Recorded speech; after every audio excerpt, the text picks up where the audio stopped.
GK পড়বো এবং এই রিসেন্ট জিকে 3টা ক্যাপসুল আমরা এক বসায় শেষ করব। এই 3টা ক্যাপসুল থেকে কোশ্চেন আসার প্রবাবিলিটি অনেক বেশি, বিকজ আমরা কি দেখছি রিসেন্ট কোশ্চেন খুব আসতেছে, তাই না? ঠিক আছে, আমরা একটু দেখি। আচ্ছা, তো দেখো, প্রথমে যেগুলো দাগানো আছে আমরা শুধু সেগুলাই দেখবো। নোবেল পুরস্কার 2024, 11 জন ব্যক্তিত্ব পাইছে, ব্যক্তি 11 জন, আর একজন হচ্ছেন, এর মধ্যে একজন নারী, 10 জন পুরুষ, আর একটা সংগঠন, এটা খুবই ইম্পর্টেন্ট, এই সংগঠনটা পাইছে শান্তির জন্য, আর এই নারীটা পাইছে হচ্ছে ইয়ার জন্য, সাহিত্যের জন্য।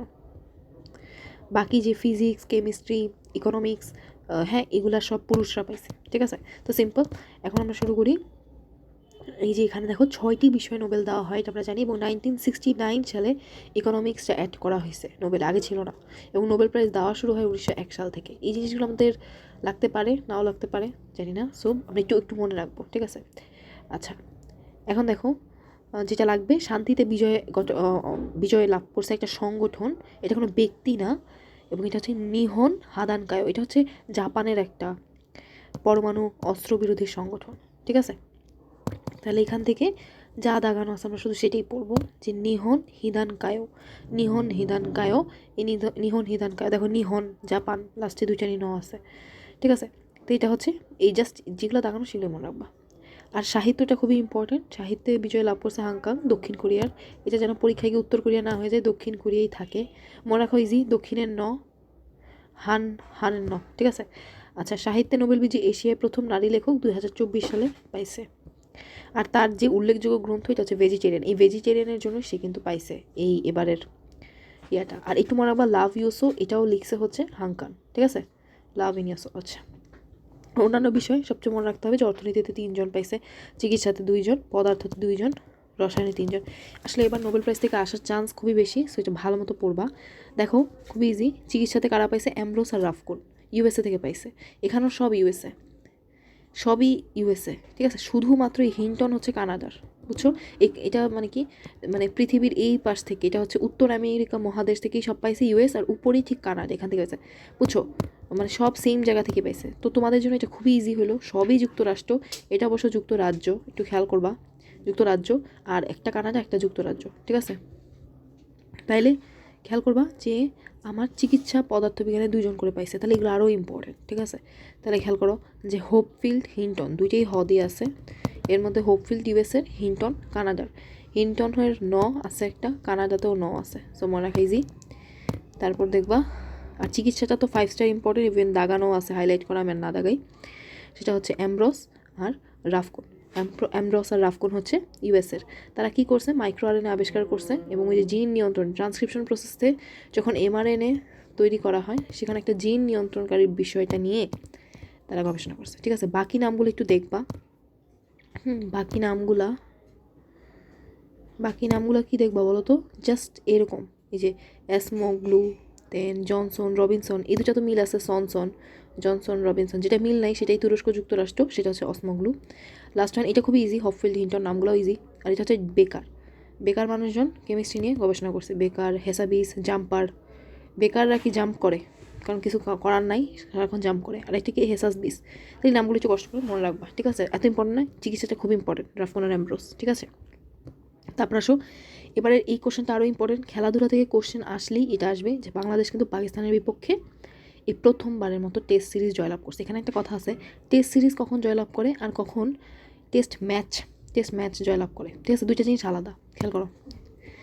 বাংলাদেশ টেস্ট ম্যাচ জয়লাভ করছে 25 আগস্ট, 25 আগস্ট, আর বাংলাদেশ টেস্ট সিরিজ জয়লাভ করছে 3 সেপ্টেম্বর। ঠিক আছে, এই জিনিসটা একটু ভালো মতো খেয়াল করবা, খুব ভালো মতো দেখবা এটা, যে বাংলাদেশ টেস্ট ম্যাচ লাভ করছে হচ্ছে 25 আগস্ট।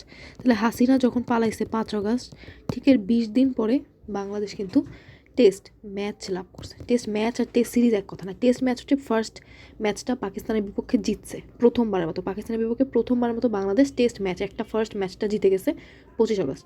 এরপর 3 সেপ্টেম্বর দ্বিতীয় টেস্ট ম্যাচটা যখন জিতছে, তোমরা জানো টেস্ট ম্যাচে টেস্ট সিরিজে 3টা ম্যাচ হয়, হ্যাঁ, টেস্ট ম্যাচ।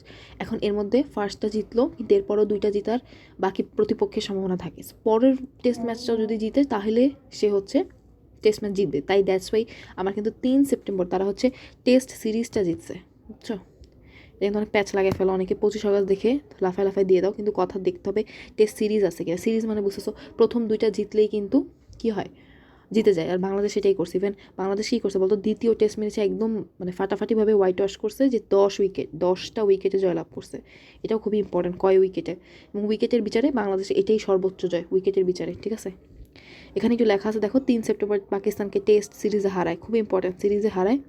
এই নিয়ে বিদেশের মাটিতে তৃতীয়বারের মতো টেস্ট সিরিজ, তৃতীয়বারের মতো বিদেশের মাটিতে তৃতীয়বারের মতো, তার মানে মাত্র 3টা টেস্ট সিরিজ আমরা জিতছি। 3টা টেস্ট সিরিজ কীভাবে দেখো, এখানেও লেখা আছে। এই যে প্রথমটা হচ্ছে ওয়েস্ট ইন্ডিজের বিপক্ষে, জিম্বাবুয়ের বিপক্ষে। এগুলো বেশি আলোচনা আসে না, কারণ ওরা না অনেক weak team. West Indies, Zimbabwe. West Indies 2009 সালে, আর জিম্বাবুয়ে 2021 সালে। কোশ্চেন কঠিন করতে হলে এখান থেকে দিবে, আর কোশ্চেন ইজি করতে হলে এখান থেকে দিবে, ঠিক আছে। তারপর হচ্ছে 2024 সালে টেস্ট সিরিজে হারায়, আর এটা হচ্ছে 24 সালে। তো 2009, 21, 24 এই 3টা জিনিস আমরা একদম ভালো মতো মুখস্থ করবো, ঠিক আছে। আর বাংলাদেশের প্রথম টেস্ট সিরিজ জয়গ্রহণ করে 3 সেপ্টেম্বর 2024। এটুকু খেয়াল করবা, বাংলাদেশ এ পর্যন্ত টেস্ট সিরিজ জয়লাভ করে 9টা, এর মধ্যে 3টা বিদেশের মাটিতে, ওয়েস্ট ইন্ডিজ, জিম্বাবুয়ে আর পাকিস্তান, আর বাকি 6টা নিজেদের দেশে।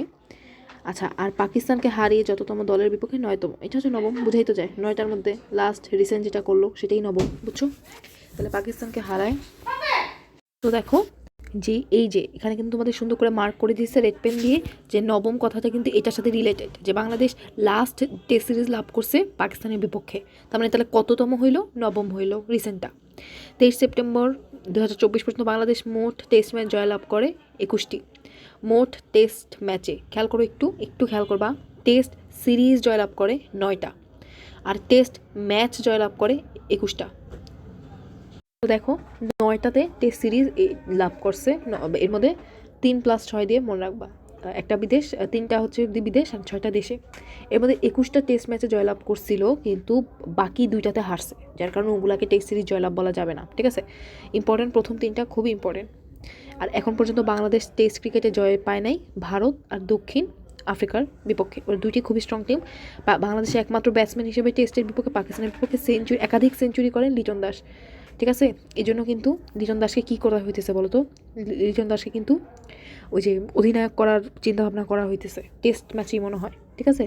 যাই হোক, এটা তো ইম্পর্টেন্ট না, ইম্পর্টেন্ট হচ্ছে যে লিটন দাস হচ্ছে পরপর 2বার সেঞ্চুরি করছে এই টেস্ট ম্যাচে, খুবই ইম্পর্টেন্ট, এটা কিন্তু খুবই একটা ইম্পর্টেন্ট কথা। এবং তোমরা জানো খেলোয়াড়দের, বাংলাদেশের খেলোয়াড়দের নাম নিয়ে কিন্তু কোশ্চেন আসে, অনেকবার আসছে। আচ্ছা, এবার দেখো 2020-এ অনূর্ধ্ব সাফ চ্যাম্পিয়ন, অনূর্ধ্ব 20 বলছে, অনূর্ধ্ব 20, খেয়াল করো, অনূর্ধ্ব 20 এটা ছেলেদের, তার মানে এবার ছেলেরা কিন্তু চ্যাম্পিয়ন হয়েছে, এবং টুর্নামেন্ট সেরা হয়েছে মিরাজুল ইসলাম আর ফেয়ার প্লে ট্রফি নেপাল। এখানেও নেপালের বিপক্ষেই খেলাটা হয়েছে। তো দেখো এখানে হচ্ছে বাংলাদেশের থেকে এটাই জানতে হবে, বাংলাদেশ হয়েছে টুর্নামেন্ট সেরা। আচ্ছা, আর জোড়া গোল দিছে। তারপর দেখো অনূর্ধ্ব সাফ চ্যাম্পিয়ন বাংলাদেশ, এটাও ছেলেদের, যেটা হচ্ছে অনূর্ধ্ব 17, আর এটা ছিল অনূর্ধ্ব 20। আচ্ছা, এখানে চ্যাম্পিয়ন কে হয়েছে, সেরা খেলা, আচ্ছা এখানে চ্যাম্পিয়ন ভারত হয়েছে, ঠিক আছে। তো এটা তো ইম্পর্টেন্ট না, জাস্ট জানতে হবে কোথায় খেলাটা হয়েছে, ভুটানে খেলা হয়েছে। তারপর দেখো এত কিছু দেখার দরকার নেই, সালাউদ্দিন নিয়ে আমাদের কোনো কোশ্চেন আসবে না। আচ্ছা, তারপর দেখো জুলাই অভ্যুত্থান নিয়ে কী জানতে হবে, যে এই যে অ্যান্টি ডিসক্রিমিনেশন স্টুডেন্টস মুভমেন্ট বা বৈষম্য বিরোধী ছাত্র আন্দোলন, সেটা গঠিত হয়েছে কবে, এটা খুব জানাটা ইম্পর্টেন্ট। 1 জুলাই গঠিত হয়েছে।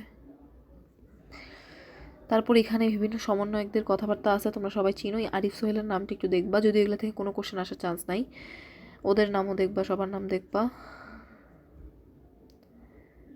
আচ্ছা, তারপর দেখো কোটা সংস্কার আন্দোলন শুরু হয় 6 জুন 2024, 6 জুন 2024, ঠিক আছে। 6 জুন 2024, শেষ হয় 3 আগস্ট। আচ্ছা, এখানে যেটা লিখছে এটাই দেখো, অনেক এখানে 5 আগস্ট নিয়ে করবা, ডিসঅ্যাগ্রি করবা, যাই হোক এখানে লিখছে 6 জুন 3 আগস্ট। দেখো 6 3 3 দুগুণে 6, ওকে, কিন্তু ইজিলি মনে রাখা যাবে। আচ্ছা, এমনিতে 2018 সালে শুরু হয় এটা, তখন পাত্তা পায় নাই। আচ্ছা, এরপর আন্দোলনের প্রথম শহীদ আবু সাইদ, রংপুরের বেগম রোকেয়া বিশ্ববিদ্যালয় ইংরেজি বিভাগ, এটা আমরা জানি। আন্দোলনের দ্বিতীয় শহীদ, খুবই ইম্পর্টেন্ট, আন্দোলনের দ্বিতীয় শহীদ হচ্ছে ওয়াসিম আকরাম, চট্টগ্রাম কলেজের সমাজ বিজ্ঞান বিভাগের ছাত্র। আচ্ছা, খেয়াল করবা, দ্বিতীয় শহীদ ওয়াসিম আকরাম, এটা খুবই ইম্পর্টেন্ট। তো এবার সবাই প্রথমটা নিয়ে আসছে, দ্বিতীয়টা চলে আসছে পরীক্ষায়, সো ওয়াসিম আকরাম মনে রাখবা। আচ্ছা, এরপরে যে তাহির জামানকে আলোকচিত্রী, এই নামটা মনে রাখবা। ঠিক আছে, তাহির জামান হচ্ছে আলোকচিত্রী। আর হচ্ছে মুগ্ধ হচ্ছে খুলনার বিশ্ববিদ্যালয়ের গণিত বিভাগের ছাত্র ছিল। আচ্ছা, মুগ্ধ মারা গেছে 18 জুলাই, আর আবু সাইদ মারা গেছে 16 জুলাই।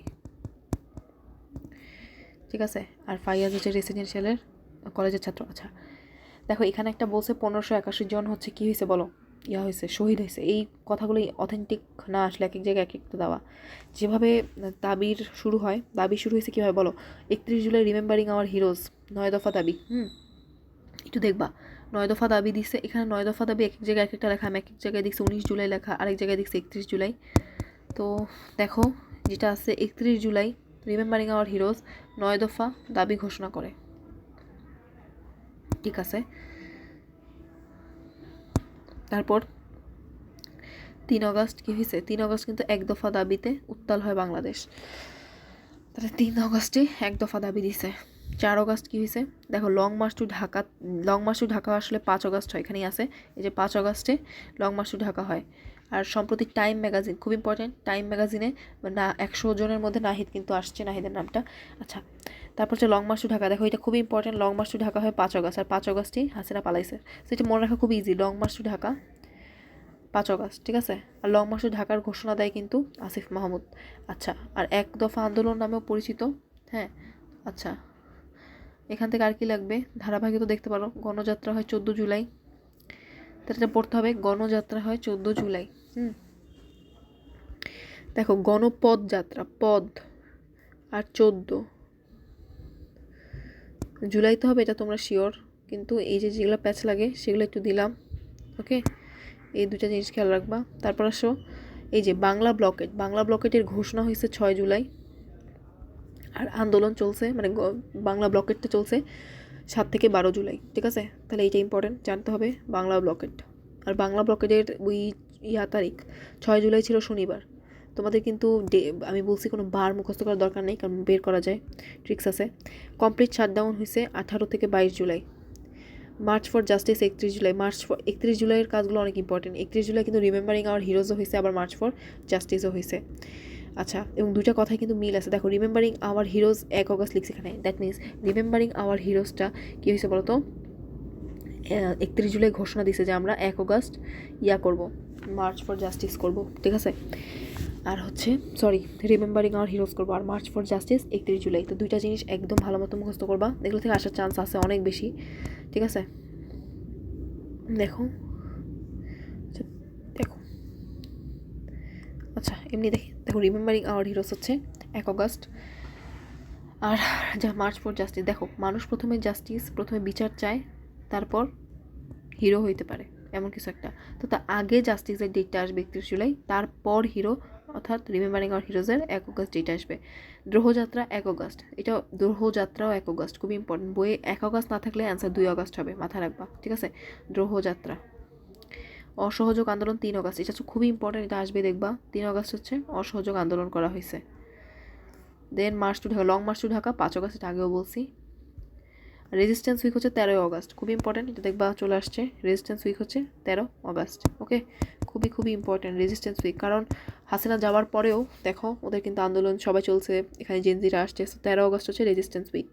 আর 36শে জুলাইকে দ্বিতীয় স্বাধীনতা হিসেবে আখ্যায়িত করছে আন্দোলনকারীরা। শহীদি মার্চ 5ই সেপ্টেম্বর ছিল শহীদি মার্চ। এটা কেন, ওই যে হাসিনা 5 আগস্ট পালানোর পরে 1 মাস পূর্তি হওয়ার জন্য তোমার কিন্তু এটা একটু পালন করছে, ওরা শহীদি মার্চটা পালন করছে। ঠিক আছে, কারণ আমি বলি 5 আগস্ট ছিল আমাদের লং মার্চ টু ঢাকা, ঠিক ওইটার সাথে নামটা মিল রেখে শহীদি মার্চ একটা করছে, বুঝছো। আর ব্লক রেইড একটা আছে, ব্লক রেইড মাথায় রাখবা। আর কি আছে, গণহত্যা, ল্যাম্পকিন হচ্ছে জেনোসাইড ওয়ার্ডটা আবিষ্কার করছে। এখান থেকে আর কিছু লাগবে না। জেনজিদের সালটা জানতে হবে 1997 থেকে 2012। এগুলো যে কত ইম্পর্টেন্ট বুঝতেছো, চারুকলা তো অলরেডি এই কোশ্চেনটা চলে আসছে যে জেনজিদের কত, সাল কত, যাদের জন্ম 1997 থেকে 2012 তারা, বুঝছো। আর বর্তমান বয়স এগুলো দিচ্ছে, এবং আরেকটা নাম জুমার্স, এটা আরও ইম্পর্টেন্ট। চারুকলা ওইটা আসতে পারে, মানে মেডিকেলে কিন্তু জুমার্সটা দিয়ে দিতে পারে। এবং ইভেন এই বক্সটা চারটা খুবই ইম্পর্টেন্ট, খেয়াল করো তোমাদের আমরা কি বলি জেনারেশন জেড, এবং জেনারেশন জেড কোথা থেকে কোথা 1997 থেকে 2012। জেনারেশন ওয়াই আছে ইমিডিয়েট আমাদের আগে 1981 থেকে 1996। জেনারেশন এক্স হচ্ছে 1965 থেকে 80। আচ্ছা, আর এখানে দেখো এই জেনারেশন জেডকে বলা হয় জুমার্স, তার মানে বেবি বুমার্স কোনটা? বেবি বুমার্স হচ্ছে 46 থেকে 64। জেনারেশন আলফা কোনটা? 12 থেকে 24, 12 থেকে 24, তার মানে বলো তো 25 সালে আজকে যে জন্মগ্রহণ করছে তার সে কোন জেনারেশন? সে হচ্ছে বিটা। বুঝছো? Generation beta. আমার তো মনে হয় এটা আরও বেশি ইম্পর্টেন্ট, যেহেতু 25 সালে পরীক্ষা হবে তোমাদের। তাহলে দেখো দেখো 25 থেকে 39 হচ্ছে জেনারেশন বিটা, আলফা হচ্ছে 12 থেকে 24। তো দেখো এখান থেকে যেটা পড়া লাগবে সবচেয়ে ইম্পর্টেন্ট অবশ্যই জেনারেশন জেড, তারপর ইম্পর্টেন্ট হচ্ছে দেখো জেনারেশন জেডটা সবচেয়ে ইম্পর্টেন্ট, তারপর যেটা ইম্পর্টেন্ট আলফা, তারপর বিটা। এখানে বিটা তো মুছে দিলাম, দেখি আবার, ঠিক আছে? এগুলো পড়বা। আর ওয়াইটা দেখো 81 থেকে 96, এক্স হচ্ছে 65 থেকে 80। খুব ইজি, তুমি যদি এটা মনে রাখো এটা অটো পারবা, কারণ এই দুইটা তুমি জানো, বুঝছো? তারপর এইটা এই তিনটা জিনিস মনে রাখো, ও এই আলফা আর ওয়াই অটো পারবা, বুঝছো? তাহলে তোমার কাজ হচ্ছে এক্সটা মনে রাখা 65 থেকে 80। ওকে, ডান। দেখো দ্য আর্ট অফ ট্রায়াম্ফ খুব ইম্পর্টেন্ট। আর্ট অফ ট্রায়াম্ফ থেকে এবার কোশ্চেন আসার চান্স মানে 99%। আর্ট অফ ট্রায়াম্ফ হলো বাংলাদেশের জুলাই আগস্টে এই আন্দোলন পর্যায়ে রাজধানী ঢাকার দেয়ালে ছাত্রদের আঁকা বা শিক্ষার্থীদের আঁকা চিত্র সম্পর্কে আর্ট বুক সবই জানো। দ্য আর্ট অফ ট্রায়াম্ফ সংকলনটি উপহার হিসেবে মার্কিন প্রেসিডেন্ট জো বাইডেন এবং কানাডার প্রধানমন্ত্রী জাস্টিন ট্রুডোকে দেওয়া হয়। খুবই ইম্পর্টেন্ট কথাগুলো, ঠিক আছে? মানে একদম 5 স্টার। এটাও লাগবে, জো বাইডেন দাগায়নি কেন?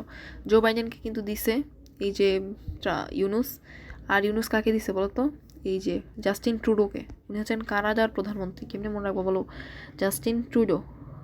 দেখো ট্রুডো কানাডা, ডডো একটা মিল আছে, পাইছো? তো ট্রুডো দেখলে পরীক্ষায় লাফায় দাগাই দিবা। তো উপহার দিছে, ওকে। তারপর কি এখান থেকে আর কি লাগবে বলো? আচ্ছা, কি হয়েছে? Red July dot live. দেখো তো এটা কি? রেড জুলাই ডট লাইভ হলো জাহাঙ্গীরনগর বিশ্ববিদ্যালয় শিক্ষকের উদ্যোগে ছাত্র জনতা আন্দোলনে নিহত এই কথা। দেখো খুবই ইম্পর্টেন্ট। দেখো এটার উদ্যোক্তা হচ্ছে জাবি। এখন এদের হচ্ছে জাবির কি বলতো ওয়েব পোর্টালের নাম হচ্ছে রেড জুলাই ডট লাইভ, এবং ওয়েব পোর্টালটি তৈরিতে সহায়তা করেছেন অধ্যাপক আবু সাইদ মোহাম্মদ মোস্তাফিজুর রহমান। দেখো অধ্যাপকের নামই আবু সাইদ, বুঝছো? প্যাস লাগানো যাবে না। আবু সাইদ মোহাম্মদ মোস্তাফিজুর রহমান বিশ্ববিদ্যালয়ের সাবেক শিক্ষার্থী। তো জাবির সাবেক শিক্ষার্থী মাসুদ আলম, বর্তমান শিক্ষার্থী মাহমুদুল, সব ম দিয়ে দেখো মাহমুদুল, মাসুদ, মোস্তাফিজুর, বুঝছো? মাসুদ, মাহমুদুল আর হচ্ছে মোস্তাফিজুর। আচ্ছা আচ্ছা, ফ্যাসিবাদ এবার অনেক ফেমাস একটা ওয়ার্ড হয়েছে। ফ্যাসিবাদ অর্থ কি দেখতে হবে। ফ্যাসিবাদ অর্থ কি এখানে কি লেখে নাই বলো? একটু দেখবা যে হিটলারের নেতৃত্বে নাৎসিবাদ ফ্যাসিজমের হয়েছে। দেখো তো ফ্যাসিবাদ উত্থানের জন্য হিটলার আর মুসলিমের মতো নেতার, হ্যাঁ হিটলার আর মুসলিনি, এই দুটো নাম একটু দেখবা। দেখো জুলাই স্মৃতি একটু খেয়াল করবা। জুলাই স্মৃতির সাধারণ সম্পাদক এখানে কিন্তু মীর মাহবুবুর রহমান স্নিগ্ধ লিখছে, এটা কিন্তু একদম ভুল। জুলাই স্মৃতির সাধারণ সম্পাদক হচ্ছে সার্জিস, এটা কিন্তু চেঞ্জ হয়েছে, একটু খেয়াল করবা। আর তাহলে স্নিগ্ধ কি? স্নিগ্ধ হচ্ছে ওই যে স্নিগ্ধ হচ্ছে মুখ্য, স্নিগ্ধ বানান কি? স্নিগ্ধ হচ্ছে তোমার মুখ্য নির্বাহক গঠন এমন কিছু একটা, ঠিক আছে? আচ্ছা, আর এই জুলাই স্মৃতি, তো দেখো এই জুলাই স্মৃতি ফাউন্ডেশন কখন গঠিত হয়েছে সেটা হচ্ছে 10 সেপ্টেম্বর 2024 সালে। আর সভাপতি ইউনুস। এটা খুব ইম্পর্টেন্ট, এটা দেখবা, এগুলো আসবে, এগুলো মানে 5 স্টার। যে ইউনুস হচ্ছে সভাপতি। তিনটা মানুষের নাম মনে রাখতে হবে। ইউনুস হচ্ছে সভাপতি, বুঝছো? একদম মেইন যেটা তাকেই তো সভাপতি বলে। আর সাধারণ সম্পাদক সার্জিস, আর মুখ্য নির্বাহক ছিল এই স্নিগ্ধ, ঠিক আছে? আর জুলাই স্মৃতি ফাউন্ডেশনে দেওয়া হয় কল্যাণ তহবিল থেকে। ইউনুস সরকার দিছে কত বলো? 100 কোটি টাকা, ঠিক আছে? আর বৈষম্য আন্দোলনের প্রত্যেক পরিবারকে প্রাথমিকভাবে 5 লাখ টাকা এবং আহতদেরকে সর্বোচ্চ 1 লাখ টাকা দেওয়া হয়েছে, বুঝছো? এই কথাটা কিন্তু খুবই ইম্পর্ট্যান্ট। সো দেখো এবার দেখো কুইজ আমরা করবো, এটা সবচেয়ে বেশি ইম্পর্ট্যান্ট। এখান থেকে যা আসছে এই কুইজগুলা, আচ্ছা কুইজ মনে এখানে দেয় নাই, দরকার নেই, খেয়াল করো এই যে পূর্বে যা ছিল, ও আচ্ছা যা যা আপডেট হয়েছে খুবই ইম্পর্টেন্ট। দেখো এটা কিন্তু খুবই ইম্পর্টেন্ট যে জুলাই স্মৃতি ফাউন্ডেশনের সাধারণ সম্পাদক, এই জিনিসটা ভুল, এই জিনিসটা এখন দেখো বলো, এটা আমি মাত্র বলছি তোমাদেরকে, এখানে কিন্তু ট্রিক্স দিছে, এই ট্রিক্সটা কিন্তু খুব ভালো সুন্দর হয়েছে ট্রিক্সটা। আচ্ছা, এবং মোট উপদেষ্টা এখন কিন্তু 24 জন, এটা কিন্তু খুবই ইম্পর্টেন্ট, যে ইম্পর্টেন্ট কথা হইতে পারে না। তোমরা পরীক্ষা আসলে 24 জনই দাগাবা, যদিও একজন উপদেষ্টা মারা গেছে, আরিফ উপদেষ্টার নাম আরিফ, ঠিক আছে, ওই আরিফ কিন্তু মারা গেছে, হ্যাঁ। আর ভৌগোলিক জিআই পণ্য হচ্ছে 54টি। 24 জন উপদেষ্টা, 24 জন উপদেষ্টার মধ্যে আরিফ হচ্ছে হয়েছে কত 20 ডিসেম্বর হচ্ছে তিনি মারা গেছেন, ঠিক আছে। তাহলে এই ডেটটা খুব ইম্পর্টেন্ট, 20 ডিসেম্বর 2024 সালে উপদেষ্টা আরিফ মারা গেছে। কিন্তু যদি আসে মোট উপদেষ্টা কয়জন, 24 জন দিবা। আর ভৌগোলিক নিদর্শন জিআই পণ্য হচ্ছে 54টা, এবং 54তমটা হচ্ছে দিনাজপুরের বেদানা লিচু। আর বাংলা একাডেমির সভাপতি খুবই ইম্পর্টেন্ট, আগে ছিল সেলিনা হোসেন, তোমরা সবাই জানো, তিনি এখন আর নাই, এখন আসছে কে, ফজলুল হক, 24তম। তাহলে দেখো ফজলুল হক হচ্ছে সভাপতি, আর এমনিতে মহাপরিচালক হচ্ছে আজম। তাহলে এই নামগুলো একটু খেয়াল করবা, পেছ লাগায় ফেলা যাবে না। সভাপতি দিলে আমাদেরকে মাস্ট অ্যান্ড মাস্ট ফজলুল দিতে হবে। আচ্ছা, খুবই ইম্পর্টেন্ট, এটা সুপার ইম্পর্টেন্ট যে বাংলাদেশে বর্তমানে স্থায়ী প্রতিনিধিকে সালাউদ্দিন নোমান চৌধুরী কোথায় জাতিসংঘে, ঠিক আছে, সব চেঞ্জ হয়েছে, দেখছো এই আন্দোলনের জন্য সব কিছু চেঞ্জ হয়ে গেছে। আচ্ছা, এখন দেখো এই যেটা আমি তোমাদেরকে বলতেছিলাম যে প্রধান নির্বাহী কর্মকর্তা হচ্ছে স্নিগ্ধ, হ্যাঁ, মুখ্য করতেছিলাম, ভুল বলছি, সরি। প্রধান নির্বাহী কর্মকর্তা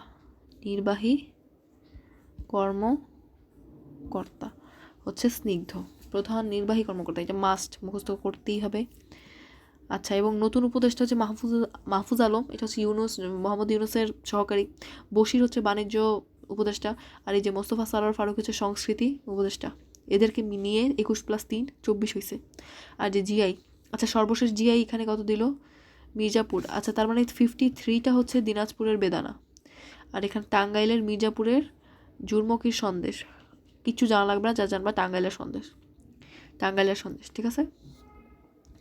তারপর দেখো এই যে এটা হচ্ছে দুনিয়ার সবচেয়ে ইম্পর্টেন্ট কথা, যে প্রধানমন্ত্রী ডক্টর ইউনুস হচ্ছে উপদেষ্টা, যুক্তরাষ্ট্রের প্রথম বিদেশ সফর এবং জাতিসংঘে তার 79তম অধিবেশন, বুঝছো কথা, 79তম, এটা কিন্তু মাস্ট, এটা কিন্তু অলরেডি কোশ্চেন আসছে, কই আসছে বলো তো, এই যে ডিউতে চলে আসছে, ঠিক আছে। আর অধিবেশনের সভাপতি ছিলেন ফিল্মেন ইয়াং, ঠিক আছে, ফিল্মেন ইয়াং, ফিল্ম দিয়ে মনে রাখবা, ইয়াংরা ফিল্ম করে না, বলো, সো এই নাম দিয়ে খুব ইজিলি মনে রাখবা, অধিবেশনের সভাপতি।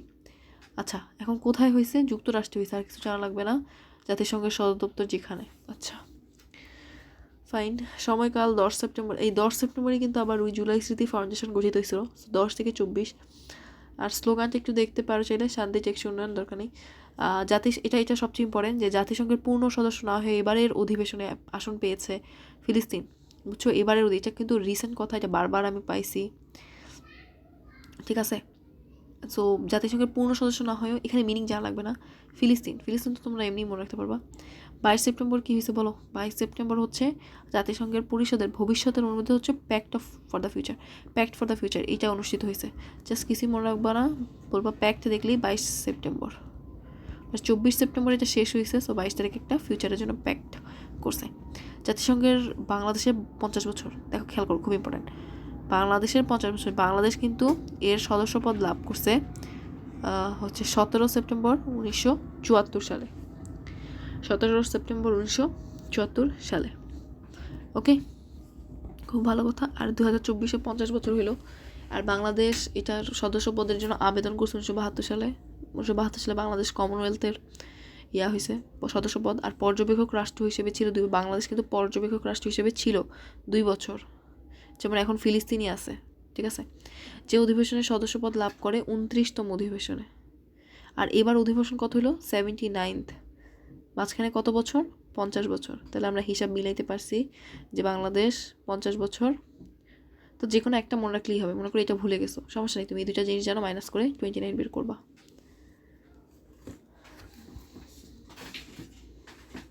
আচ্ছা দেখো, এখন জাতিসংঘ নিয়ে আমরা এই কথাগুলো বলছি, যে কথাগুলো বলছি এগুলো 5 স্টার ইম্পর্টেন্ট।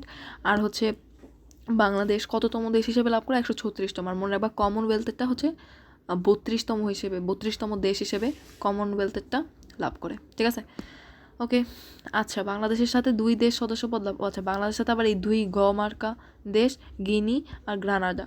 আচ্ছা, প্রথম স্থায়ী প্রতিনিধি ছিল এস করিম, তাহলে এখন বর্তমান স্থায়ী প্রতিনিধি হচ্ছে নোমান, সালাউদ্দিন নোমান, কিন্তু প্রথমটা ছিল করিম। এসব করিম নোমান টাইপের নামের মানুষজন।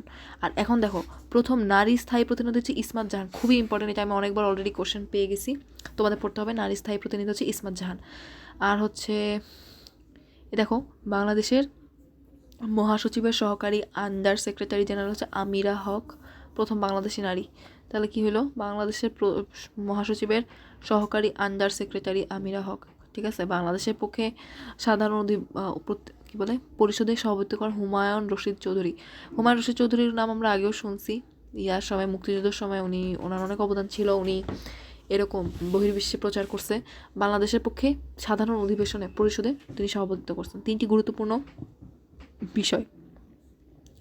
27 সেপ্টেম্বর ইউনূস কিন্তু সাধারণ অধিবেশনে প্রথমবারের মতো ভাষণ দেন।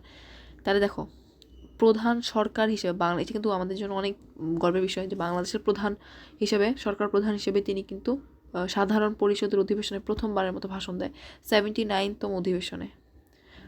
কত তারিখ দেয়? 27 সেপ্টেম্বর, খুবই ইম্পর্টেন্ট, 27 সেপ্টেম্বর। মুখস্থ করে ফেলা এগুলা, ক্লাসেরটা ক্লাসেই হোক। 24 সেপ্টেম্বর মার্কিন প্রেসিডেন্ট জো বাইডেন অন্তর্বর্তী উপদেষ্টা বৈঠক। দেখো, বৈঠক অনুষ্ঠিত হয়েছে এদের, ঠিক আছে, এবং কবে হয়েছে? 24 সেপ্টেম্বর। তারপর খেয়াল করো, 4 অক্টোবর কী হয়েছে? অন্তর্বর্তীকালীন বাংলাদেশ প্রথম সফর করে মালয়েশিয়ার প্রধান সরকার। এই 3টা ঘটনা লাগবে, যত কঠিনই হোক, কিছু করার নাই, লাগবে। দেখো, 24 সেপ্টেম্বর ওরা দুজন দেখা করলো, তারপর 27 সেপ্টেম্বর উনি ভাষণ দিল, এবং 4 অক্টোবর কী হয়েছে বলো তো? এই যে মালয়েশিয়ার সরকার প্রধানের সাথে সফর করছে। তারপর দেখো, বাংলাদেশের অন্তর্বর্তীকালীন সরকার রাষ্ট্রপতি সংসদ বিলুপ্ত ঘোষণা করে 6 আগস্ট। এ তোমরা জানো কি না? 5 আগস্ট না পালাইছে হাসিনা। আর হচ্ছে কি হইলো বলতো, এরপরই সংসদ বিলুপ্ত। অস্থায়ী সরকার কখন গঠন করা হয়? এটাও খুবই ইম্পর্টেন্ট। অস্থায়ী সরকার গঠন করা হয় 8 আগস্ট, বা অন্তর্বর্তীকালীন সরকার। আর মোট উপদেষ্টা আসলে 24 জন, আর 2 জন সমন্বয়ক হচ্ছে নাহিদ আসিফ। আমরা জানি নাহিদ আসিফের ইয়াগুলো জানতে হবে, ওরা কোথার, যেমন আসিফ হচ্ছে যুব ক্রীড়া, পল্লী, এগুলা। আর কি নাহিদ হচ্ছে তথ্য যোগাযোগ, ডাক টেলি যোগাযোগ। ঠিক আছে, ওকে, খেয়াল করো, এখানে দিয়ে দিছে সুন্দর করে। প্রধান উপদেষ্টা হচ্ছে ডক্টর মোহাম্মদ ইউনূস। উনি কী কী বিভাগ পাইছে, এগুলো আসলে অতটা অথেন্টিক না, এগুলো মনে রাখা যায় জম্পেশ দিয়ে। জম্পেশ কি? জম্পেশ হচ্ছে জনপ্রশাসন মন্ত্রণালয়। দিয়ে কি হয়েছে? দিয়ে মন্ত্রিপরিষদ। এটা তো কমন সেন্স। ইউনূসের আন্ডারে বাকি সবগুলো মন্ত্রিপরিষদ বিভাগ। জম্পেশ দিয়ে প্রতিরক্ষা, দিয়ে সশস্ত্র বাহিনী। ঠিক আছে, বাকিগুলো পড়ো না, দরকার নেই। এই 4টাই পড়ো, জম্পেশ দিয়ে পারবা। জনপ্রশাসন, দিয়ে কি বললাম? মন্ত্রিপরিষদ। দিয়ে হচ্ছে প্রতিরক্ষা, দিয়ে সশস্ত্র। এরপর সালেউদ্দিন আহমেদ আছে। সালেউদ্দিন আহমেদ কিন্তু অনেক ফেমাস, তোমরা জানো। অর্থ মন্ত্রণালয়, আর বাণিজ্যটা কাটা যাবে, কারণ বাণিজ্য এখন নিয়ে নিছে বসির, তো এখান থেকে পড়াটা অথেন্টিক না। যাই হোক, অর্থ মন্ত্রণালয় পড়বা। আসিফ নজরুল কি? তোমরা সবাই জানো, আইন বিচারক, তাই না? এই শুধু এটাই মনে রাখো। দেখো, সংস্কৃতি কিন্তু বাদ, সংস্কৃতি আবার নিয়ে গেছে ফারুকি, বুঝছো? তাহলে এই জিনিসগুলো একটু কনফিউজিং। আচ্ছা, এখান থেকে আর কি জানা লাগবে বলো? হাসান আরিফ, এই যে উনি কিন্তু 20 ডিসেম্বর মারা গেছে। উনি কী ছিল? স্থানীয় সরকার, পল্লী উন্নয়ন। ঠিক আছে, এটা আবার নিয়ে গেছে কিন্তু আসিফ মাহমুদ। তো এখানে কিন্তু এই যে চেঞ্জ আছে, যেমন তৌহিদ, এটা অথেন্টিক, এটা মুখস্থ করতে হবে, এবং ইম্পর্টেন্ট অ্যাজ ওয়েল, যে তৌহিদ কিন্তু পররাষ্ট্র মন্ত্রণালয়। এই যে রিজওয়ানা, যে 3টা নারী উপদেষ্টা আছে, এদের সব কিছু জানতে হবে। এই রিজওয়ানা হচ্ছে পরিবেশ, বন, জলবায়ু, এগুলো নিয়ে আছে। পানি সম্পদ, বুঝছো? সব ন্যাচারাল জিনিস, পরিবেশ, বন, জলবায়ু, পানি সম্পদ। আচ্ছা, শারমিন মুর্শিদ কি? শারমিন মুর্শিদ, এটা ইজি, সমাজ কল্যাণ। এবং এই যে দেখো, নারী শিশু, খেয়াল করো, এই যে মহিলা বিষয়ক, শিশু বিষয়ক, এটা কিন্তু আবার নিয়ে গেছে, শারমিন মুর্শিদ কিন্তু নিয়ে গেছে, বুঝছো? শারমিন মুর্শিদ এটা নিচ্ছে, তার মানে এখানে নারী ও মহিলা, শিশু এগুলো আসবে।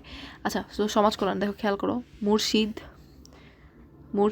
দিয়ে কিন্তু সমাজের একটা মিল আছে, তারপর নারী, মহিলার মুর্শিদের এমনি কিন্তু একটু মনে রাখবা। আর সমাজের শারমিনের মিল আছে অনেক। এখান থেকে আর কিছুই লাগবে না। জাহাঙ্গীরটা মনে রাখতে পারো, জাহাঙ্গীর হচ্ছে স্বরাষ্ট্র। আর সুপ্রদীপ চাকমা, এটা আরও ইম্পর্টেন্ট, সবচেয়ে ইম্পর্টেন্ট, কারণ হচ্ছে এটা হচ্ছে ওই যে পার্বত্য চট্টগ্রাম বিষয়, এবং সুপ্রদীপ চাকমা হচ্ছে একজন নৃগোষ্ঠী। আচ্ছা, ফরিদা আক্তার, বলছি নারী পাইলেই পড়বা। ফরিদা আক্তার হচ্ছে মৎস্য প্রাণী। দেখছো, এখানে একটু কনফিউজিং। আমি বলছি রিজওয়ানা হচ্ছে সব ন্যাচারাল, তাহলে মৎস্য প্রাণীও কিন্তু ন্যাচারাল, কিন্তু না, আরেকটা ফরিদা আক্তার আসছে মৎস্য প্রাণী, বুঝছো? মৎস্য প্রাণী হচ্ছে ফরিদা আক্তার। দেখো ফরিদা থেকে ফিশ মনে রাখা যায় কিন্তু, ফরিদা থেকে ফিশ, ফিশ থেকে মৎস্য, আর মৎস্য মাছ একটা প্রাণী না। আচ্ছা নূরজাহানেরটা হচ্ছে দুনিয়ার সবচেয়ে ইম্পর্টেন্ট, এতক্ষণ যা পারিছি ভুলে গেলেও চলবে, নূরজাহান ভুললে হবে না, কারণ নূরজাহান হচ্ছে তোমাদের সেক্টর, স্বাস্থ্য পরিবার পরিকল্পনা, স্বাস্থ্য চিকিৎসা সেক্টর নূরজাহান। নাহিদ ইসলাম কি, ডাক টেলিযোগাযোগ তথ্যমন্ত্রী, তথ্য সম্প্রচার পারবা। আজ আসিফ মাহমুদ হচ্ছে এই যে এটা যুব ক্রীড়া প্লাস পল্লী অ্যাড হয়েছে, আর তার কাছে মনে হয় শ্রমটা নাই শিওর না, কিন্তু পল্লীও অ্যাড হয়েছে। আচ্ছা আর কী অবস্থা, আর কিছু জানা লাগবে না। এবার দেখো মোহাম্মদ ইউনুস সম্পর্কে জানতে হবে, বাংলাদেশের একমাত্র নোবেল বিজয়ী। আচ্ছা জন্ম হয়েছে, জন্ম জানা লাগবে, 1940 সালে তার জন্ম। ওকে 1940 সালে কিন্তু জন্ম হয়েছে ডক্টর মোহাম্মদ ইউনুসের। আচ্ছা সো 1940 তো এমনি মনে রাখা যায়। আচ্ছা ইউনুস কোনটা, কোন জেনারেশন, জেনজি, জেনজি না বলো, Gen Y, Gen X, Gen এক্সটা কী বলছিলাম 46 থেকে, তাহলে ইউনুস জেন এক্সের আগেরটা দেখে আসি।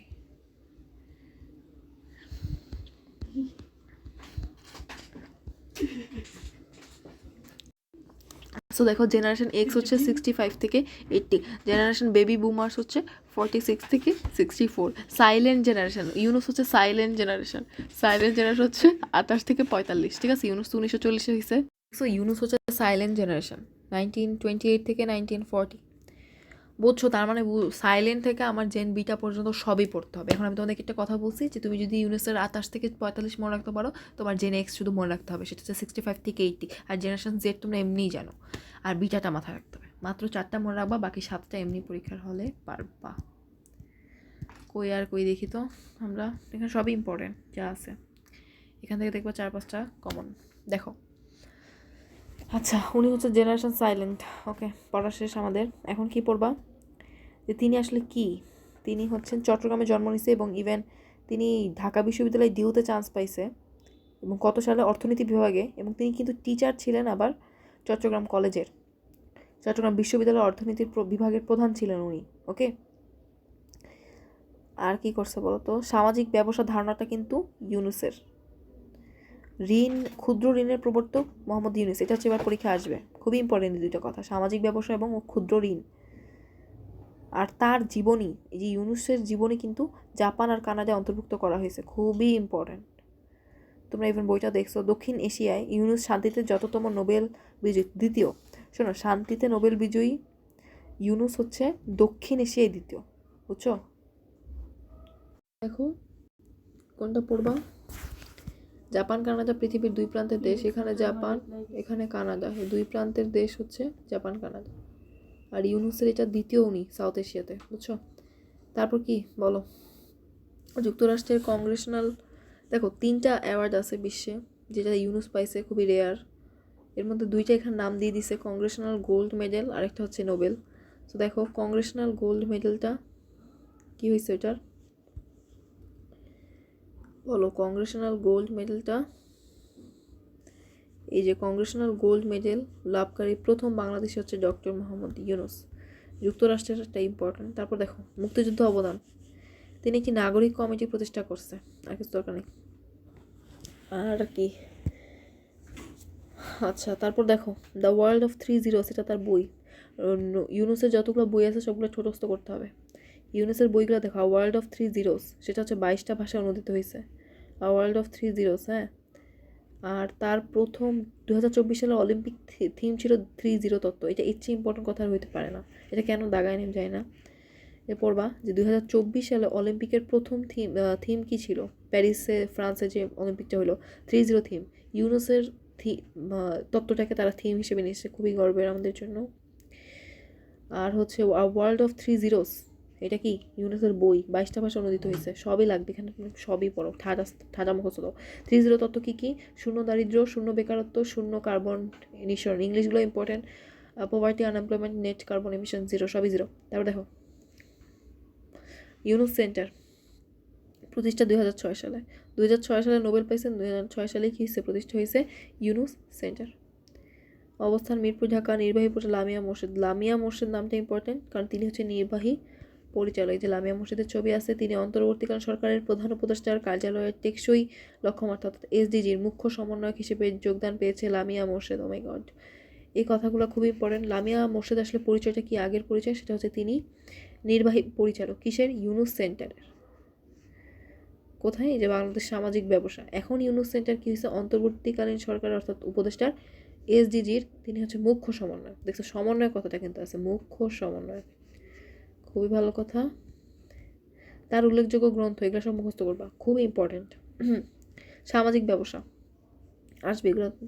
বালক পরিব্রাজকের দিনলিপি, দারিদ্র্যমুক্ত বিশ্বের জন্য বাংলাদেশের শিক্ষা ব্যবস্থা, গ্রামীণ ব্যাংক ও তোমার আমার জীবন, a world of 3 zeros, building a social business, banker to the poor, Muhammad PBUH, peace be upon him, an exemplar of love, humility, compassion, হযরত মুহাম্মদ সাল্লাল্লাহু আলাইহি ওয়াসাল্লাম লিখছে creating a world with property. খেয়াল করো এখানে ট্রিক্স আছে। প্রথমত মোহাম্মদ ইউনুস, মোহাম্মদ, তো এখানে আমরা এটা পারবো। Creating a world without poverty, poverty মানে কি, দারিদ্র, তাহলে ওনার সব কিছুতেই পভার্টি আছে, দেখো poverty. Banker to the poor, poor মানে বুঝছো দরিদ্র, পভার্টি। সামাজিক ব্যবসা, এখানে একটা আছে দারিদ্র মুক্ত, পভার্টি, পাইছো? তাহলে তিনটা জিনিস পভার্টি দিয়ে আমার কভার হয়ে যাচ্ছে, দারিদ্র মুক্ত বিশ্বের জন্য বা আর কি, পুয়ার, পভার্টি, ঠিক আছে। আচ্ছা দেখো, বিল্ডিং আ সোশ্যাল বিজনেস, খেয়াল করো, সামাজিক ব্যবসার ইংলিশই কিন্তু সোশ্যাল বিজনেস, সো দুইটা কিন্তু চলে আসতেছে। ওয়ার্ল্ড অফ 3 zeros, এটা বলা লাগে না, 3 0 দেখলেই ইউনুস, বুঝছো? তাহলে আমি দেখতেছি সবই ঠিক এখানে হয়েছে। এখান থেকে দেখো বালক পরিব্রাজকের দিনলিপি, এটা দেখো মাথায় রাখবো, এটা বাংলাদেশের শিক্ষা ব্যবস্থা, গ্রামীণ ব্যাংক, বাংলাদেশের শিক্ষা ব্যবস্থা, বাংলাদেশ শিক্ষা ব্যবস্থার যে অবস্থা, উনি একটা বই লিখছে। গ্রামীণ ব্যাংক, দেখো গ্রামীণ ব্যাংক ও আমার জীবন, গ্রামীণ ব্যাংক দেখলে তো ইউনুসের কথা মাথায় পড়বে। আর বালক পরিব্রাজকের দিনলিপি, এটা আমার মনে হয় সবচেয়ে কঠিন হয়ে গেছে, বালক পরিব্রাজকের দিনলিপি, এটা একটু পড়বা, বুঝছো? তাহলে সবগুলোতেই দেখো পারা যাচ্ছে, জাস্ট এই যে একটাই মনে করো বাদ আছে, এটা ভালো মতো বারবার পড়বা। তার উল্লেখযোগ্য পুরস্কারগুলো আমাদেরকে জানতে হবে। প্রথমে রামন ম্যাগসেসে ফিলিপাইন পুরস্কার পাইছে, প্রেসিডেন্সিয়াল মেডেল অফ ফ্রিডম। আচ্ছা তাহলে দেখো, আচ্ছা সিরিয়ালিয়ে যাই, হ্যাঁ। রামন ম্যাগেন্সাস পুরস্কার পাইছে ফিলিপাইন, বাংলাদেশ স্বাধীনতা পুরস্কার পাইছে, এটা সবচেয়ে ইম্পর্টেন্ট। শোনো খেয়াল করবা, সবগুলো পুরস্কারের নাম একবার পড়বা, এই যে শুধু রামন পড়লো এখান থেকে, আর এখান থেকে সবাই পড়তে হবে। 1987 সালে তিনি স্বাধীনতা পুরস্কার পাইছে, স্বাধীনতা পুরস্কার হচ্ছে বাংলাদেশের কিন্তু সর্বোচ্চ পুরস্কার, এটা উনি পাইছে। বিশ্ব খাদ্য পুরস্কার পাইছে, শান্তিতে নোবেল প্রাইজ পাইছে 2006 সালে, এবং গ্রামীণ ব্যাংক ও ইউনুস যৌথভাবে ক্ষুদ্র ঋণ ধারণার জন্য এটা পাইছে। মেডেল অফ অনার পাইছে ব্রাজিল থেকে। তারপর প্রেসিডেন্সিয়াল অ্যাওয়ার্ড অফ ফ্রিডম, এটা দাগায়নি কেন, এটা সবচেয়ে ইম্পর্টেন্ট, এটা কিন্তু খুবই important. Presidential award of freedom 2009 সালে, এটা আরও ইম্পর্টেন্ট। এই যে কংগ্রেশনাল মেডেল অ্যাওয়ার্ড 2010 সালে, পরপর দুইটা সুপার ঘটনা করেছে 9-10 সালে। একটা কি, presidential medal award, medal of freedom, আর কংগ্রেশনাল গোল্ড মেডেল, এই দুটো কথা লাগবে। প্রেসিডেন্সিয়ালটা আগে, প্রেসিডেন্সিয়াল মেডেল অফ ফ্রিডম, আর হচ্ছে congressional gold medal, congressional gold medal, দুইটাই কিন্তু ইউএসের, দুইটাই ইউএসের, ঠিক আছে। আচ্ছা এরপর হচ্ছে অলিম্পিক রলের, এটাও লাগবে, অলিম্পিক লরেল পুরস্কার 2021 সালে ইউনুস স্পোর্টস হাবের মাধ্যমে ক্রীড়া উন্নয়নের জন্য 2021 সালে পাইছে, এটা আরও important. Champion of global change, ইউনেস্কোর ট্রি অফ পিস, এটা আরও বেশি ইম্পর্টেন্ট, কারণ এটা 2024 সালে পাইছে। 2024 সালে ইউনেস যা করছে সব ইম্পর্টেন্ট। ইউনেস্কোর ট্রি অফ পিস পুরস্কার 2024 সালে পাইছে, খুবই ইম্পর্টেন্ট, ট্রি অফ পিস, ঠিক আছে। গ্রামীণ ব্যাংক সম্পর্কে আমাদেরকে জানতে হবে, এটা একটা ক্ষুদ্র ঋণ প্রদানকারী সংস্থা, প্রতিষ্ঠা থেকে জানো, কার্যক্রম 1976 সাল থেকে জোবরা গ্রাম থেকে শুরু হয়। পারবা নাকি পারবা না বলো, 1976 সালটা আরও ইম্পর্টেন্ট। পূর্ণাঙ্গ ব্যাংক হিসেবে প্রতিষ্ঠা লাভ করছে 1983 সালে 2 অক্টোবরে। গ্রামীণ ব্যাংক মূলত দরিদ্র নারীদের 5 জনের ক্ষুদ্র দল গঠন করছে। কর্মসূচি আর টাকা ফেরত নিশ্চিত করতে ব্যবহার করে সংহতি দল। তো দেখো এখানে আমাদের সংহতি দল পদ্ধতিটা লাগবে। এটা আসলে কিসের পদ্ধতি, ঋণের টাকা ফেরত নেওয়ার জন্য, ঋণের টাকাটা ফেরত নেওয়ার জন্য নিশ্চিত করতে সংহতি দল। গ্রামীণ ব্যাংকে সবচেয়ে বেশি সাহায্য করছে, এটা আমরা জানি। আচ্ছা বাংলাদেশের যে প্রতিষ্ঠানটি মাইক্রো ক্রেডিট সম্মেলনের অন্যতম উদ্যোক্তা, সেটা হচ্ছে গ্রামীণ ব্যাংক। এগুলো ইজি, মাইক্রো ক্রেডিট, গ্রামীণ ব্যাংক, এই টার্মগুলো একজন একসাথে পরিচিত। জোবরা গ্রামটা দেখবা। গ্রামীণ ব্যাংকের ধারণা বাংলাদেশের বাইরে প্রথম যে দেশ চালু করে সেটা হচ্ছে মালয়েশিয়া। মালয়েশিয়ার সাথে কিন্তু, মালয়েশিয়ার পিএমের সাথে কিন্তু 2024 সালে দেখা করছে, 4 অক্টোবর, ইউনুস, মাথা রাখবে এগুলো। আর বিশ্বের যে দেশ গ্রামীণ ব্যাংকের আদলে যে দেশে ক্ষুদ্র ঋণ সেটা হচ্ছে জাপান। আর জাপান আর কানাডায় কিন্তু তার ইউনুসের জীবন কাহিনী ইনক্লুড করছে বইয়ে। সো বিশ্বের যে দেশ গ্রামীণ ব্যাংকের আদলে সে দেশে ক্ষুদ্র ঋণ চালু করে, তাহলে মালয়েশিয়া, জাপান। আর মালয়েশিয়া কী করছে? গ্রামীণ ব্যাংকের ধারণা বাংলাদেশের বাইরে যে দেশ চালু করে। আর বিশ্বের যে দেশ গ্রামীণ ব্যাংকের আদলে ক্ষুদ্র ঋণ চালু করে, এরা চালু করছে ধারণা, আর ওরা ডিরেক্ট ক্ষুদ্র ঋণ চালু করছে। খেয়াল রাখবা, যে কোনো একটা মনে রাখো, জাপানটা মনে রাখো, ক্ষুদ্র ঋণ। আর প্রফেসর ইউনুসের কিন্তু বার্থ হচ্ছে বাথুয়াতে। আচ্ছা, তারপর আসো, এই যে প্যারিস অলিম্পিক 2024 ডক্টর ইউনুসের 3 জিরোস। খেয়াল করবা, প্যারিসে তো গেল এবার ইউনুস। 3 জিরোস কী হয়েছে?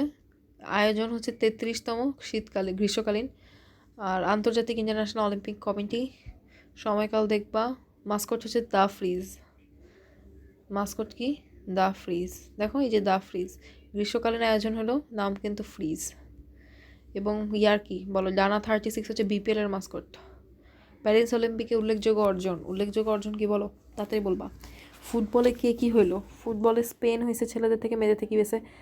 আর এখান থেকে যেটা জানা লাগবে যে অলিম্পিকের ইতিহাসে একই ক্রীড়াবিদ হিসেবে একই ব্যক্তিগত ইভেন্টে 5টি স্বর্ণপদক লাভ করেন মিজাইন লোপেজ কিউবা। দেখো তোমাদের এখন আন্তর্জাতিক আছে, দ্যাট মিনস এগুলো আমাদের আসার চান্স হাই। ঠিক আছে, এগুলো খুব ভালো মতো দেখতে হবে। জি, মিজাইন লোপেজ হচ্ছে কিউবার, তিনি 5টা ইভেন্টে পাইছে পুরস্কার। প্যারিস অলিম্পিকে বাংলাদেশের অংশগ্রহণ নেয় 5জনই। 5জনের নাম শিখবা, খুব ইম্পর্টেন্ট। আর্চার সাগর ইসলাম।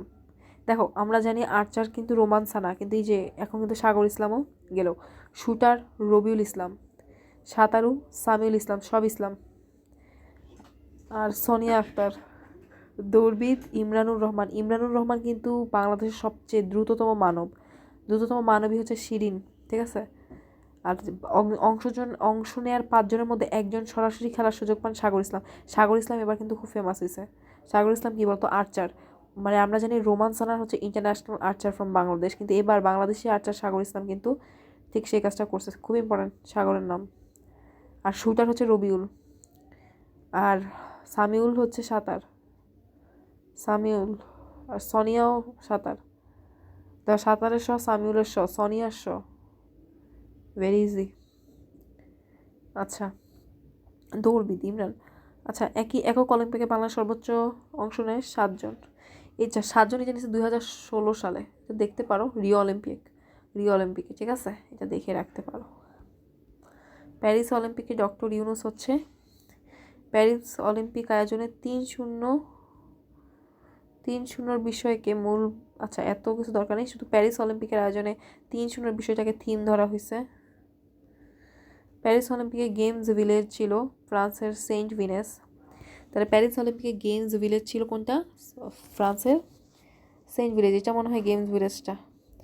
আচ্ছা, প্রকৃতপক্ষে পিছিয়ে থাকা সেন্ট ডেনিসের ব্যবসা অর্থ ব্যবস্থা শক্তিশালী করতে গেমস ভিলেজের পরিকল্পনায় সহায়তা করেন ডক্টর ইউনুস। দেখা গেলো খুব ইম্পর্টেন্ট, যেখানেই ডক্টর ইউনুস আছে পড়তে হবে। প্যারিস অলিম্পিকের গেমস ভিলেজ ছিল ফ্রান্সের সেন্ট ডেনিস। আর এই সেন্ট ডেনিস কী হয়েছে বলতো, একে উন্নত করতে গেমস ভিলেজের পরিকল্পনায় সহায়তা করছে ইউনুস। এবার দেখো জিআই পণ্য 43টা না, জিআই পণ্য 54টা। লাস্ট দেখলাম টাঙ্গাইলের কি বলতো, টাঙ্গাইলের কিছু একটা, টাঙ্গাইলের সন্দেশ। আচ্ছা, জিআই পণ্যর জিওগ্রাফিক্যাল ইন্ডিকেশন দেখো, এটা খুব ইম্পর্টেন্ট। জামদানি এক এক জায়গায় এক একটা লেখা থাকে, 2015, 2016 সবই লেখা থাকে, এটা দেখবা। জামদানি শাড়িটা লাস্ট ওয়ান দেখবা 43 সুন্দরবনের মধু। 54 নাম্বারটা আরও ইম্পর্টেন্ট, 53 নাম্বারও দেখবা, সবই দেখবা। আর এখন পর্যন্ত ভৌগোলিক নির্দেশক হিসেবে স্বীকৃতি পাওয়া 5টি আম। ঠিক আছে, 5টা আম দেখো, খেয়াল করো। খিরসাপাত, ফজলি আম তো রাজশাহীর, ল্যাংড়া, আশিনা, হাড়িভাঙা। এবং এই 5টা নাম জানতে হবে, আমের নাম। ফজলি জানো, ল্যাংড়া জানো, আশিনাও জানো, হাড়িভাঙাও মনে করে জানো, সবই জানো। দেখো, ইউনেস্কো ঘোষিত বাংলাদেশের 8 ঐতিহ্য, এগুলো খুব ইম্পর্টেন্ট। এবং খেয়াল করবা যে বাংলাদেশের বিমূর্ত সাংস্কৃতিক ঐতিহ্যে হচ্ছে ঢাকার রিক্সা ও রিক্সা চিত্র। বাংলাদেশের 5ম স্বীকৃতি পাইছে এটা। 5ম স্বীকৃতি ইউনেস্কোর অধরা অপরিমেয় বিমূর্ত সাংস্কৃতিক হিসেবে ঢাকার রিক্সা চিত্র কিন্তু পাইছে। এই স্বীকৃতি দেয় বার্সেলোনার কাসান ইনহেরিটেবল কালচার 2003 সালে কনভেনশন চলমান। 18 শোনো, এত কিছু লাগবে না, এত কিছু পারবা না, জাস্ট যেটা এই দুইটা হাইলাইট মাথায় রাখবা। 8টা দিছে তো, পঞ্চমটা লাগবে ঢাকার রিক্সা। এবং ইউনেস্কো দেখো একটু খেয়াল করবা, ইউনেস্কো হচ্ছে স্বীকৃত দেশের 5 বিমূর্ত সাংস্কৃতিক ঐতিহ্য। এখানে 8 দিছে, 8টা, আর এমনিতে বিমূর্ত হচ্ছে 5টা। প্রথমটা খুব ইম্পর্টেন্ট, বাউল গান, এবং লাস্ট ওয়ানটা আরও ইম্পর্টেন্ট, সেটা হচ্ছে রিক্সা। মাঝখানে দেখো এই জামদানি কত জায়গায় কি, জামদানি জিআই পণ্য হিসেবে প্রথম জিআই পণ্য, আবার এখানে দ্বিতীয় বিমূর্ত সাংস্কৃতিক ঐতিহ্য। দেখছো এই যে রিক্সা রিক্সা রিক্সা, 3 বিশ্ব ঐতিহ্য, খেয়াল করো এগুলো সবচেয়ে ইম্পর্টেন্ট। 7 গম্বুজ মসজিদ, পাহাড়পুর বৌদ্ধবিহার, সুন্দরবন। 7 গম্বুজ মসজিদ কোথায় অবস্থিত? পরীক্ষা আসবে বাগেরহাটে। কোথায় অবস্থিত? বাগেরহাটে, বুঝছো? এগুলো পরীক্ষা আসবে। আর এই 7 গম্বুজ মসজিদের গম্বুজ কয়টা? 81টা। কততম? দরকার নাই, সাংস্কৃতিক কিছুই দরকার নেই, জাস্ট জানবা। এইগুলো একটু দেখবা, জাস্ট তোমার যেটা জানতে হবে যে ভাই 7 গম্বুজ মসজিদ বাগেরহাট, খুবই ইম্পর্টেন্ট, এগুলো মিস করা যাবে না।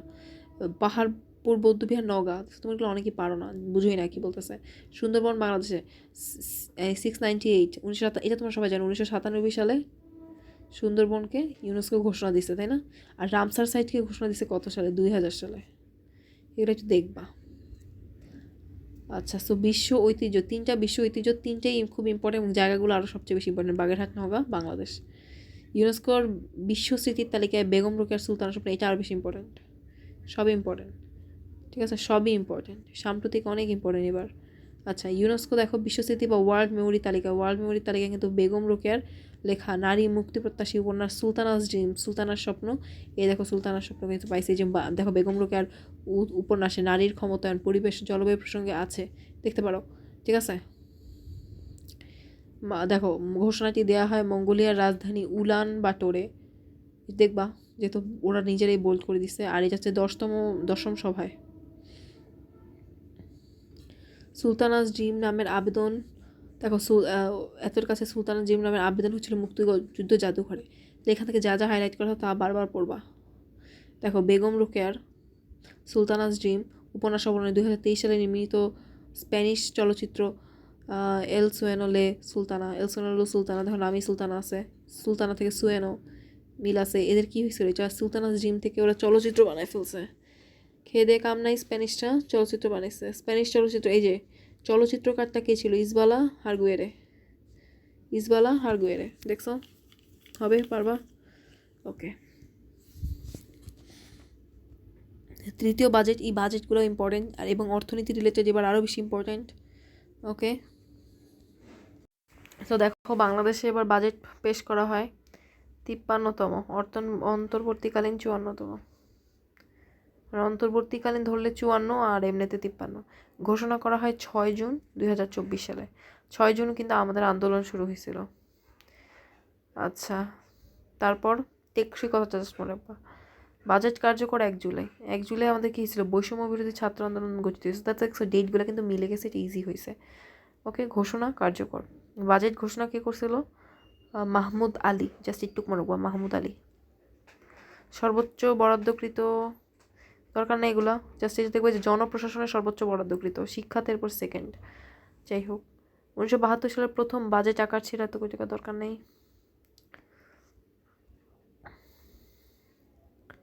এই যে বর্তমান বাজেট কে পেশ করছে? অর্থমন্ত্রী। এখন এগুলো যদিও ইনফরমেশন আসা কম, তারপর জাস্ট মনে রাখবা মাহমুদ আলী। তাজউদ্দিন আহমেদ কিন্তু প্রথম, এটা সবচেয়ে ইম্পর্টেন্ট, তাজউদ্দিন আহমেদ প্রথম বাজেট পেশ করেছিল কত সালে? 1930 সালের 30 জুন 1972। এটা খুব ইম্পর্টেন্ট। আচ্ছা, 30 জুন কী ছিল? 30 জুন কিছু হয় নাই, জাস্ট মাথায় রাখো। বাংলাদেশের অর্থনৈতিক সমীক্ষা, এটা সবচেয়ে ইম্পর্টেন্ট, কারণ ইউনিসের ফিল্ড। অর্থ মন্ত্রণালয়, জনসংখ্যার বৃদ্ধির হার 1.33, এক জায়গায় এক কথা লেখা। 1.33 দেখছি, 1.22 দেখছি, যাই হোক যেটা আছে সেটাই মুখস্থ করো। 1.22।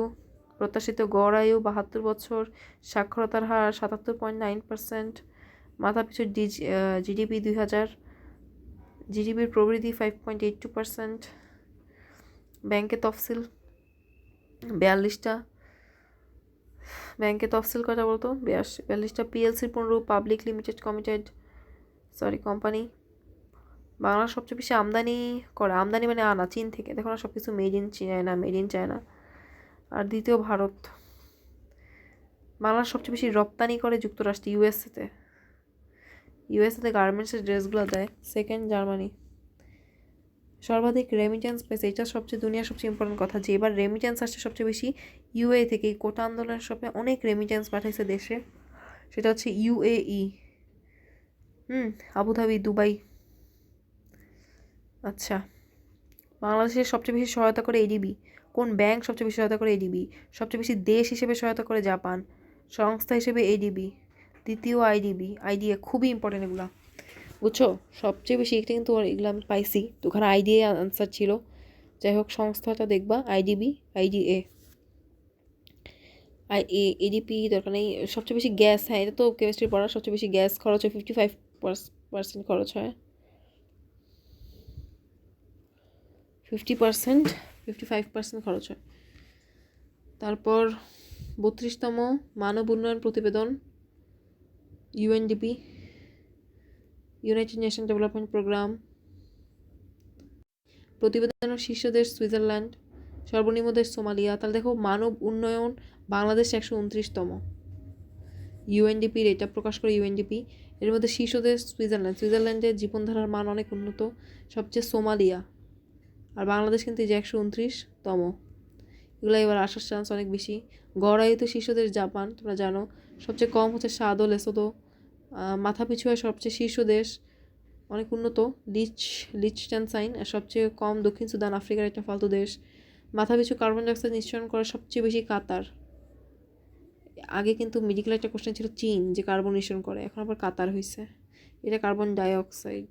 সার্কভুক্ত দেশগুলোর মধ্যে শীর্ষ শ্রীলঙ্কা, সর্বনিম্ন আফগানিস্তান তো সবচেয়ে ইয়াতে পরে আসছে, বুঝছো? এখানে যা যা দাগাই দিছি সব ইম্পর্টেন্ট। যে প্রতিবেদনের শীর্ষ দেশ, এই প্রতিবেদনটা ইউএনডিপির এই প্রতিবেদনটাতে শীর্ষ দেশ হচ্ছে সুইজারল্যান্ড, সোমালিয়া। গড়াইতে শীর্ষ দেশ জাপান, সাদলসত। মাথা পিছু আয় সর্বনিম্ন দেশ কই গেল, মাথা পিছুতে সর্বনিম্ন দক্ষিণ সুদান, উচ্চ লিনটেনস্টাইন। আর মাথা পিছুতে কার্বন ডাইঅক্সাইড নিঃসরণ হচ্ছে কাতার। বাস, সবই পারবা। সার্কভুক্ত দেশগুলো দেখবো, শ্রীলঙ্কা, আফগানিস্তান। দেখো, পৃথিবীতে জনসংখ্যার বৃদ্ধির হার 2.3%, এটা অনেক বেশি। জনসংখ্যা অনেক বেশি রেটে বাড়তেছে, ঠিক আছে? আর জনসংখ্যা সবচেয়ে বেশি বাড়তেছে নাইজারে, এই আফ্রিকার ফালতু দেশ। আর হংকংয়ে সবচেয়ে কম উন্নত দেশ। আচ্ছা, তারপর আসো প্রতিবেদনে বাংলাদেশের জনসংখ্যা অবস্থান 8ম, সেই সারা জীবন ধরে শুনতেছি। আর জনসংখ্যা দেখো 17 কোটিতে গেছে আমরা। আমাদের প্রবৃদ্ধির হার অনেক বেশি, 1.9%, কোনো কন্ট্রোল নাই। দেন সার্কভুক্ত দেশে জনসংখ্যার শীর্ষ দেশ ভারত। শুধু সার্ক কেন, পুরো বিশ্বে ভারত আগায় আছে জনসংখ্যায়। সেকেন্ড চায়না, ঠিক আছে? আর জনসংখ্যায় তৃতীয় হচ্ছে তোমার বাংলাদেশ, সার্কের মধ্যে শুধুমাত্র সার্কের মধ্যে। খেয়াল করো, জনসংখ্যার সর্বাধিক হার সবচেয়ে ফালতু দেশটাতেই আফগানিস্তান হার বেশি। জনসংখ্যা বৃদ্ধির হার সর্বনিম্ন ভুটানে। এখানে কি অবস্থা? জনসংখ্যা দেখো, ভারতে বেশি 144, চায়নাতে 142, তারপর ইউএস তো ইউএস এত উন্নত দেশ হয়ে তৃতীয়তে আছে 34 কোটি। গড, দেখবা বাংলাদেশের বিভিন্ন পদমর্যাদার প্রধান, এগুলোই পরীক্ষা আসবে। রাষ্ট্রপতি শাহাবুদ্দিন 22তম, অনেকে ভাবছে শাহাবুদ্দিন কিন্তু আউট, না, শাহাবুদ্দিন আছে 22তম। দেখো, শাহাবুদ্দিন 22। আর ব্যাংকের গভর্নর, এটা পরীক্ষা আসবে। মনসুর কিন্তু ব্যাংকের গভর্নর। বলো, মনসুরের যেটা আসবে এটা পড়তে হবে। মনসুর কত? মনসুর হচ্ছে গভর্নর। কেমনে মনে রাখবা? মনসুর গম খায়, গম দিয়ে গভর্নর, ম দিয়ে মনসুর। আচ্ছা, প্রধানমন্ত্রীর সচিব এত লাগবে না আসলে, এখান থেকে এত পড়লে প্রবলেম। সেনাবাহিনী প্রধান ওয়াকারুজ্জামান, এটাই লাগবে। ওয়াকারুজ্জামানটা খুবই ইম্পর্টেন্ট, তিনি সেনাবাহিনীর প্রধান, 18তম। তোমরা একটু এগুলো দেখবা। নাজমুল, নৌবাহিনী, দেখো নৌবাহিনীর নাজমুলের বিমান বাহিনী হাসান মাহমুদ খান। হাসান মাহমুদ কত ইজি একটা নাম, বিমান বাহিনী হাসান মাহমুদ। প্রধান বিচারপতি রেফাত, খুবই খুবই ইম্পর্টেন্ট, মারাত্মক ইম্পর্টেন্ট। রেফাত হচ্ছে বিচারপতি। বাংলা একাডেমির সভাপতি কে বলতো? সেলিনা হোসেন, এটা এখন আর নাই, ভুল লিখছে, এটা হবে ফজলুল। আর তোমাদেরকে বলতেছিলাম যে মহাপরিচালক হচ্ছে আজম। বাংলাদেশের স্থায়ী প্রতিনিধিটা এখন কে বলতো? সালাউদ্দিন নোমান। সালাউদ্দিন নোমান। আর কি, জাতিসংঘের under secretary general rabab Fatema. বাংলাদেশের প্রথম নারী অর্থ সচিব ফাতেমা ইয়াসমিন, দেখে রাখতে পারো। প্রথম নারী মহানিয়ন্ত্রক সিজিসে ফাহমিদা। এখানে দেখো সব কিছু দেওয়া আছে। তো দেখো বাংলাদেশের এই 3 জন নারীর কথা জানতে হবে। মানবাধিকার কমিশনের প্রথম নারী চেয়ারম্যান নাসিমা বেগম। আর এটা লাগবে না। এই দুর্নীতি দমন কমিশনের প্রথম নারী কমিশনার আসিয়া খাতুন। দেখো আসিয়া কি বলতো? আসিয়া হচ্ছে দুদকের কমিশনার। আর মানবাধিকারটা হচ্ছে নাসিমা। দেখো নাসিমার মা, খেয়াল করো লাস্টে মা দিয়ে শেষ হয়েছে, এই যে মানবাধিকার। আসিয়াটা কি? আসিয়া হচ্ছে আসি। সবসময় আমরা পাশে আসি দুর্নীতি দমন করার জন্য। আর এখান থেকে আরও নাম আছে। রাবাব ফাতিমা হচ্ছে under secretary general, Rabab Fatima. আর প্রথম নারী অর্থ সচিব হচ্ছে ফাতিমা ইয়াসমিন। প্রথম নারী হিসাব নিয়ন্ত্রক হচ্ছে সিজিএ হচ্ছে ফাহমিদা ইসলাম। বুঝছো? তাহলে ফাতিমা ইসলাম কি? প্রথম নারী হিসাব নিয়ন্ত্রক। দেখো তো তোমাদের এই 3টা প্যাচ লাগতেছে কিনা। নিচের 3টা কিন্তু বুঝাই দিছি ভালো মতো। এগুলো দেখো তো, প্রথম নারী হিসাব মহানিয়ন্ত্রক, ফাহমিদা। আর ফাতিমা ইয়াসমিন হচ্ছে নারী অর্থ সচিব। ঠিক আছে, একটু পড়ে নিবা, টাফ। ওকে, এই যে ভারতের বাঁধ যখন বাংলাদেশের মরণ ফাঁদ, খেয়াল করো। ফারাক্কা বাঁধ, যে উজানে আছে গঙ্গা। সীমান্তবর্তী জেলা চাঁপাইনবাবগঞ্জ, ইজি।